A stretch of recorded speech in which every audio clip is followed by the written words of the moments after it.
नमस्कार दोस्तों, आज का जो हमारा विषय है वह है कई लोग अपने जीवन में बहुत ज्यादा सोचते रहते हैं। कोई भी छोटी सी बात होगी उसके बारे में बार बार सोचते रहते हैं, जिस वजह से उनका भौतिक शरीर तो खराब होता ही है, आध्यात्मिक सफर भी रुक जाता है। जैसे वो कोई पुरानी घटना को याद करते हैं तो उसी के विषय में बार बार सोचते रहते हैं। उस समय तो उन्होंने उस सिचुएशन को हैंडल नहीं किया, लेकिन बाद में अपने आप में मन घड़ंत कहानियां बनाकर सोचते रहते हैं कि ऐसे करना था या ऐसे करना था या ऐसे करना था। अपने दिमाग में ख्याली पुलाव बनाते रहते हैं और विचारों में फंसे रहते हैं, जिनसे उनको दो तरह के नुकसान होते हैं। उनको ज्यादा विचार आने के कारण तनाव से उनका शरीर भरने लगता है, मन में अशांति छाई रहती है, जिस वजह से मानसिक तनाव के कारण सर में दर्द शुरू हो जाता है।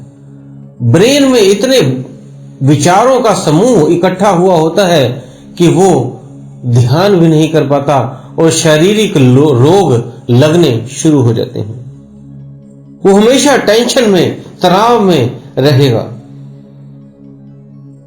करेगा कुछ और सोचेगा कुछ। ऐसे दो तरह के उसके दिमाग टू माइंडेड हो जाता है वो।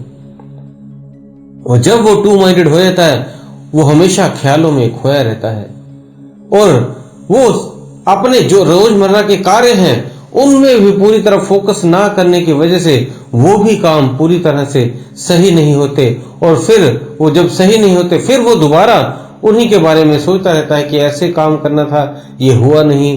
तो इस वजह से वो परेशान रहता है। और ज्यादा सोचने के कारण सोच के साथ उसका दिमाग भर जाता है।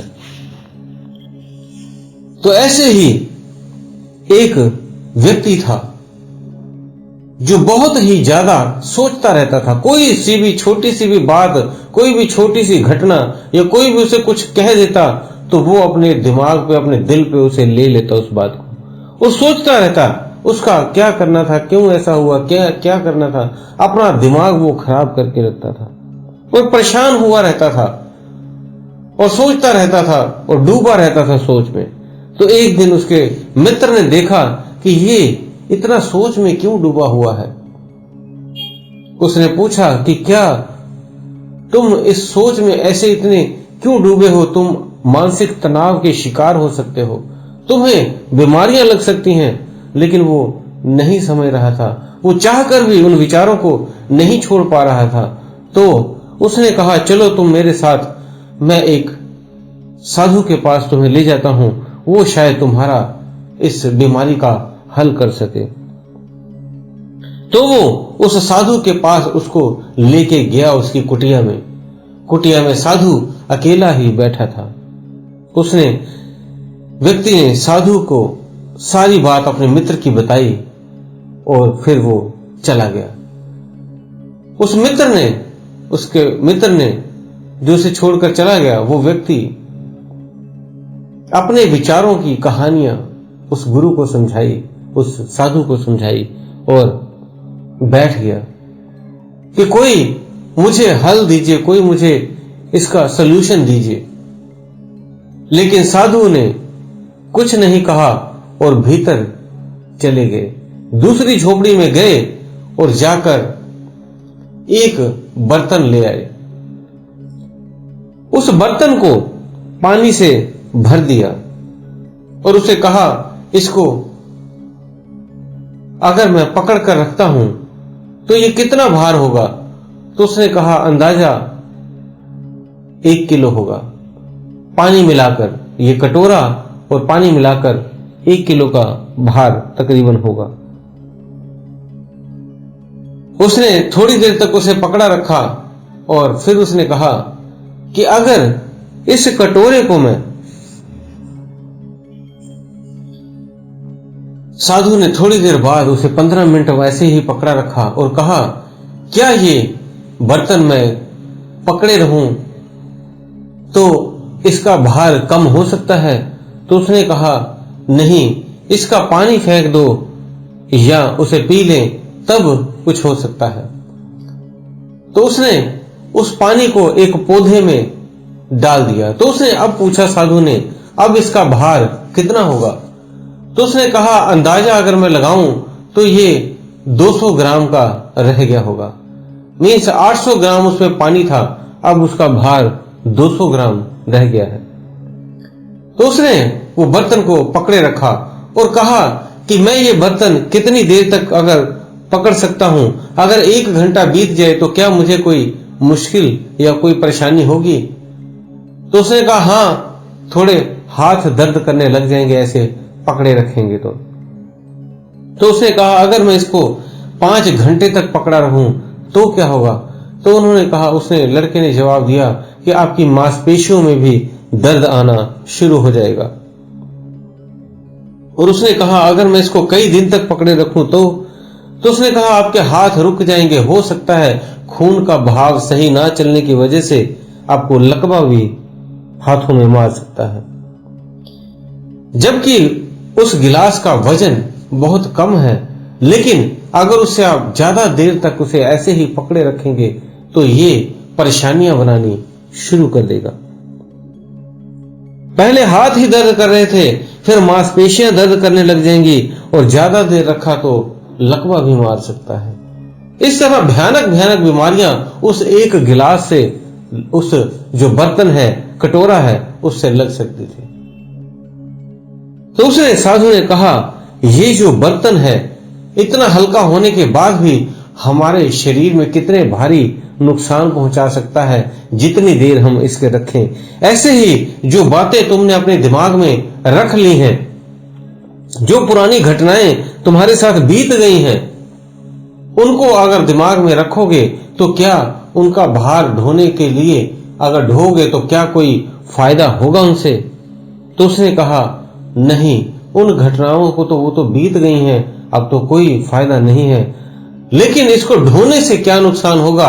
वो जो ये कटोरे के जैसे मैंने उठाया था और कई घंटे तक अगर उठाए रखता, कई दिनों तक, तो मुझे बीमारियां लग जानी थी। इसी तरह तुम इन जो घटनाओं को, जो तुम्हारे साथ बीती हुई हैं बातें, पुरानी बातें बीती हुई हैं, कुछ लड़ाई झगड़े या पति पत्नी का थोड़ा विवाद या सुख दुख, अगर उनको तुम साथ में ढोगे पूरी जिंदगी तो वो दिमाग में भरकर तुम्हारे अंदर बीमारियां पैदा करनी शुरू कर देगा।